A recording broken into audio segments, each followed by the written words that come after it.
একটা কথা বলি।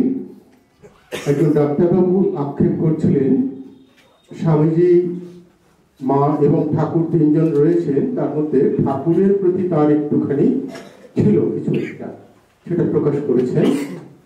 আর ঠাকুর সবকিছু পিলেকে দিয়ে, মানে নরেন্দ্রনাথকে দিয়ে ফকির হয়ে গেলেন, এটাও বলেছেন। আর এই স্বামী বিবেকানন্দ সব দিক দিয়ে ধনী হয়ে, ঠাকুরের সমস্ত সম্পদের অধিকারী হয়ে, ধনী হয়ে তিনি কি করলেন, ঠাকুরেরই ভাবের বার্তাবহ রূপে গোটা বিশ্বে ঠাকুরের বাণী তার মুখ দিয়ে ছড়িয়ে গেলেন এবং নিজে ভিখিরি হয়ে, রামকৃষ্ণ মিশন প্রতিষ্ঠা হলো যার হাত দিয়ে, তিনি নিজে ভিখিরি হয়ে প্রথম প্রেসিডেন্ট ব্রহ্মানন্দজির কাছে সব দিয়ে, রাজা আজ সব তোকে দিয়ে আমি নিঃস্ব হয়ে গেলাম, এটা বলে গেলেন। আর তিনি গোটা বিশ্বে ছড়িয়ে গেলেন ঠাকুরের সেই বাণী, যার অংশ আমরা প্রত্যেকেই পাই, প্রতিনিয়ত পাই।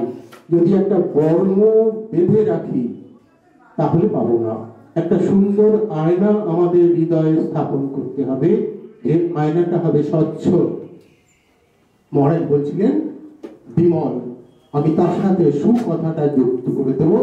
সুবিমল একটা মিরর, আয়না আমাদের হৃদয়ে যদি স্থাপন করতে পারি, তাহলে সেখানে তার প্রতিচ্ছবি পড়বে এবং আমরা প্রত্যেকেই তার অংশীদার এবং প্রত্যেকেই সেটা বর্ধন করার ক্ষমতা রাখি।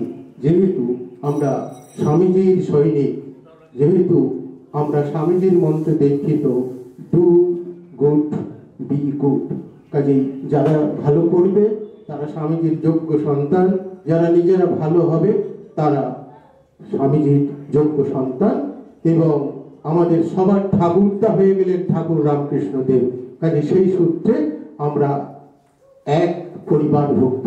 প্রত্যেককে আমার শুভেচ্ছা, প্রীতি এবং যোগ্য স্থানে আমার প্রণাম জানাচ্ছি।